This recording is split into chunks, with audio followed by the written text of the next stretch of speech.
बिस्मिल्लाहिर्रहमानिर्रहीम। अस्सलाम वालेकुम। मैं हूं एनी और आप सब देख रहे हैं any desi cuisine. Please subscribe, share and press the bell icon. You will get the new notification of my new recipe. Ramzan मुबारक। आज मैं आपके लिए बनाऊंगी फ्रोज़न पराठे जो सहरी में आप आसानी से इस्तेमाल कर सकते हैं। तो चलते हैं इंग्रेडिएंट्स की जानिब। फ्रोज़न पराठे बनाने के लिए हमें चाहिए होगा सफ़ेद आटा। अगर आपके पास चक्की का आटा है तो उसमें आप आधा मैदा शामिल करेंगे।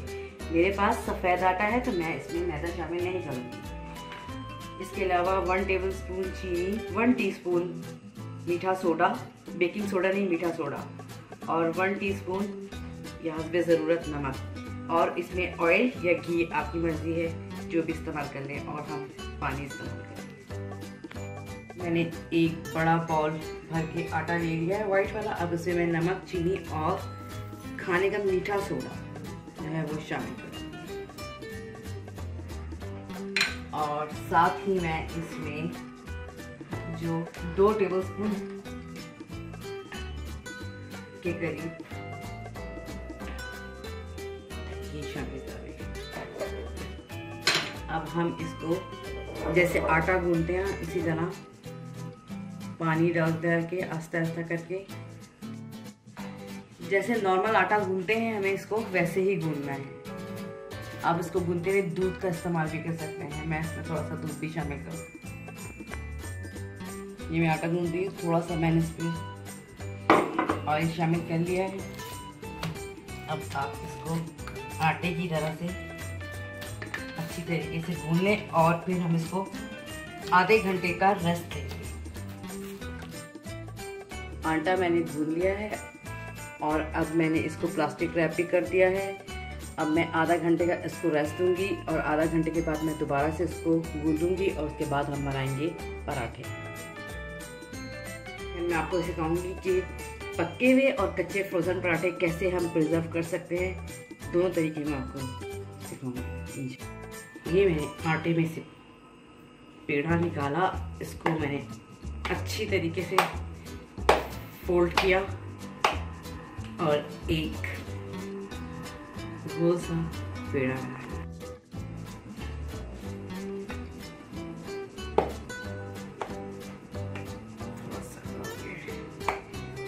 बिल्कुल नॉर्मल साइज के पेड़े बनाने हैं और सारे बनाकर गोल गोल रख देंगे। ये आटे के पेड़े तैयार हो गए। आप चाहें तो इनके पराठे बना के रख लें या फिर आप चाहें तो इन पेड़ों को ऐसे ही फ्रीज भी कर सकते हैं। अगर आपको फ्रेश बनाना है इसी टाइम पेड़ा निकालें, पेड़े को 1 घंटा बाहर छोड़ें, उसके बाद ये थोड़ा सा मेल्ट हो जाएगा। उसके बाद आप इसके रोटी पराठा जो भी बनाकर उसी टाइम पका सकते हैं। एक पेड़ा लिया मैंने और उसको मैंने ऐसे ऐसे करके छून लिया। अब मैं इसको यहाँ रख के इसको बेल लूँगी। जैसे ही ये थोड़ा सा, ये मैंने पेड़े को अच्छे से बेल लिया। बेलने के बाद सेम इसी तरह करेंगे हम। इसमें लगाएंगे ऑयल। ऑयल लगाने के बाद यूज करेंगे और इसको इसके ऊपर फोल्ड करेंगे। इधर भी ये ऑयल आ गया, इसको इस पर फोल्ड करने के बाद इसको यूँ पकड़कर 3 फिंगर पे आपने यूँ घुमाना है। ये देखिए आपका बलदार पराठा बन जाएगा।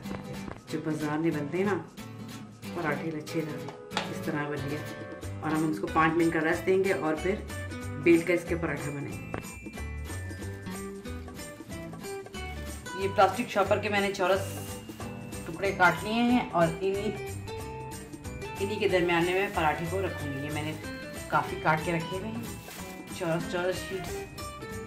अब मैं सबसे पहले पराठे के लिए एक पेड़े जो मैंने बना के रखे थे, एक मैं उठा लूँगी और मैं अब इसको प्रेस करूँगी। यहाँ से यूँ प्रेस करूँगी। अब मैं इस पेड़े को बेल लूँगी। आप इसको 2 तरीके से फ्रीज कर सकते हैं। एक तो आप इसको कच्चा भी रख सकते हैं और एक इसको हल्का सा पका के भी फ्रीज कर सकते हैं। मैं आपको दोनों तरीके बताऊंगी। ये हमने अच्छी तरीके से अपने पराठे को बेल लिया। बेलने के बाद ये जो शॉपर मैंने काट के रखा था, आपने ये पराठा लेकर इसके ऊपर रख देना है। कोई ऑयल वगैरह लगाने की ज़रूरत नहीं है, निकल जाएगी। प्लास्टिक शीट पर बिछाई, फिर मैंने इस पर पराठा रखा और इसके बाद मैं एक और शीट यूँ रख दूँगी और इसके ऊपर मैं एक और पराठा रख दूँगी। इस तरह तल्ले पर रख कर मैं इसको फ्रीज़ कर सकती हूँ, कच्चे पराठे। और दूसरा तरीका ये है कि हम इसको पका के इस तरह रखेंगे। दोनों दिखाऊंगी मैं आपको। ये एक तरीका ये हो गया। अब मैं ये दूसरा पराठा बेल रही हूँ। मैंने दूसरा पराठा बेल लिया। बेलने के बाद इस पराठे को मैंने इस शीट पे यूँ रख दिया और फिर मैं इसके ऊपर ये शीट रख दूंगी और आप फिर इसको इसी तरह प्लेट के साथ डीप फ्रीजर में फ्रीज कर लें, तो ये आपके फ्रोज़न पराठे तैयार हो जाएंगे। ये है कि मैंने पराठा बेला और मैंने इसको पैन में डाल दिया। कोई घी नहीं डाला, कोई ऑयल नहीं डाला। डालने के बाद जैसे ये एक तरफ से होगा, थोड़ा सा ज़्यादा नहीं पकाना, ये इसको पलट दिया। जैसे ये थोड़ा सा यहाँ से पकेगा फिर हम इसको निकाल लेंगे। ये देखिए ये पक गई।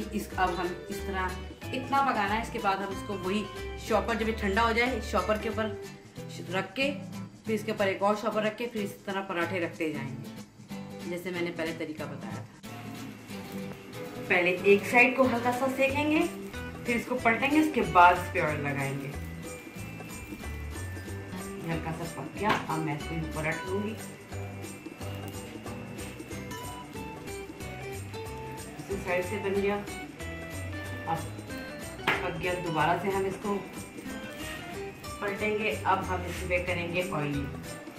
ये मैंने लगा दिया ऑयल एक साइड पर। इसको मैंने पलट दिया। पलटने के बाद इसको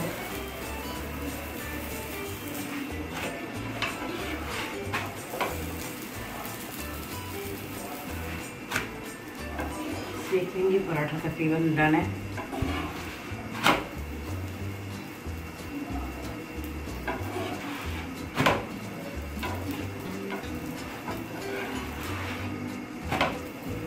आगे से ऑयल लगाए, पीछे से ऑयल लगाए।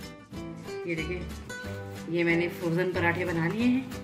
थोड़े से ठंडे हो जाएंगे तो मैं इसको ऐसे फोल्ड करके एक शॉपर में डालकर और मैं इसको रख दूंगी।